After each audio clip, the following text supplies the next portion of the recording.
सहज तरीका किसी तक अपनी बात पहुंचाने का, शब्दों से बोलना बंद करें, मन से वो संकल्प भेजना शुरू करें। सिर्फ ध्यान ये रखना है कि मन से जो संकल्प भेजें उसकी वाइब्रेशन किधर होनी चाहिए, इधर। मन से ये संकल्प नहीं भेजना तुम जो कर रहे हो वो गलत कर रहे हो, तुम जो करोगे उससे सब गड़बड़ हो जाएगी, इससे तो तुम्हारा जीवन खराब, ऐसे वाले संकल्प नहीं भेजने हैं। मन से जो संकल्प भेजने हैं वो दुआ भेजनी है। चलो 1 मिनट आंख बंद करो। कोई आपके आसपास आपकी बात को नहीं समझ रहा है, उसको सामने लेकर आओ। इतना समझाया उसको, वो अभी तक नहीं समझ रहे हैं, उसको सामने लेकर आओ। अब सिर्फ अपनी भाषा को सत्यों की भाषा में कन्वर्ट करो। और सत्यों की भाषा कैसी है? एक, उसमें कोई नेगेटिव वर्ड नहीं होगा। दूसरा, उसमें दूसरे के प्रति निंदा नहीं होगी कि आप ऐसे हो, आप ऐसे हो, नहीं। हर शब्द हाईएस्ट वाइब्रेशन एनर्जी का होगा। फिर उनको दुआ दो। और अब जो आप उनको बोलना चाहते हो, पहले उसकी लाइन को चेंज करो और उसको सिर्फ पॉजिटिव वर्ड्स यूज करके उनको बोलो। और पॉजिटिव वर्ड्स कैसे होते हैं? सपोज वो गलत निर्णय ले रहे हैं, आप उनको देखो और आप उनको सिर्फ बोलो, आप सिर्फ वही निर्णय लेते हैं जो आपके लिए सही है। हम क्या इंजेक्ट कर रहे हैं दूसरे के मन के अंदर कि आपका डिसीजन राइट डिसीजन होने वाला है। सारा दिन में हम क्या बोलते हैं? तुम गलत कर रहे हो, तुम गलत। किसी को भी बोलेंगे तुम गलत कर रहे हो, तो वो सिर्फ ईगो और ईगो क्लैश होएगा उसके अंदर।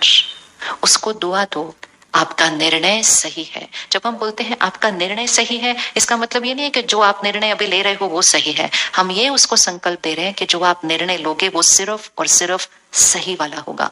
भाषा को चेंज करना है।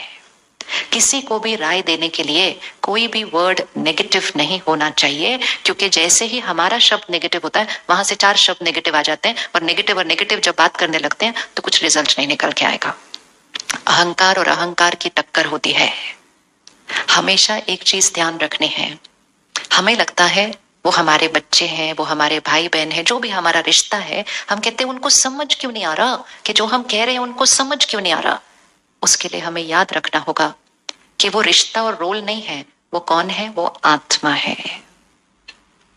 हम सबको पता है हम आत्मा है, लेकिन सारा दिन में हमें याद नहीं रहता कि मैं आत्मा हूं। और क्योंकि मुझे याद नहीं रहता मैं आत्मा हूं, मुझे ये नहीं याद रहता कि वो आत्मा है।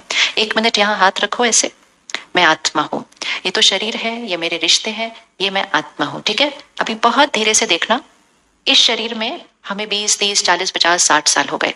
अब इसको ले यहां से आत्मा को और बोलो, इससे पहले ये आत्मा कहाँ थी? एक और शरीर में थी।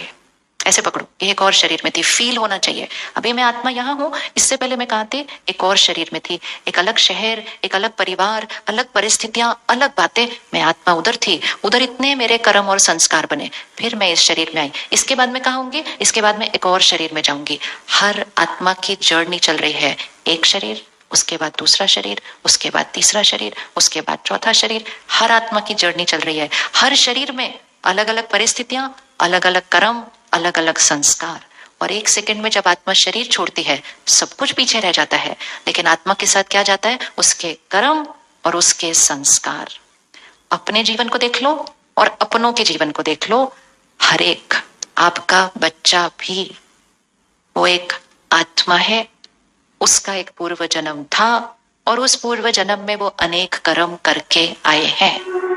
आप कितना भी चाहें कि आपके बच्चे के भाग्य में कभी कुछ गड़बड़ होनी ही नहीं चाहिए, नहीं हो, ये दुआ करें। लेकिन याद रखें, कलयुग चल रहा है, वो आत्मा कलयुग से ही इस शरीर में हमारे घर में आई है, और हो सकता है वो अपने पिछले कर्मों में कुछ ना कुछ छोटी बड़ी गलती करके आई है, और वो गलती लेकर वो इस जन्म में मेरे पास आई है। और वो गलती जो उसकी थी, वो उसको बार बार वो निर्णय लेने की तरफ प्रेरित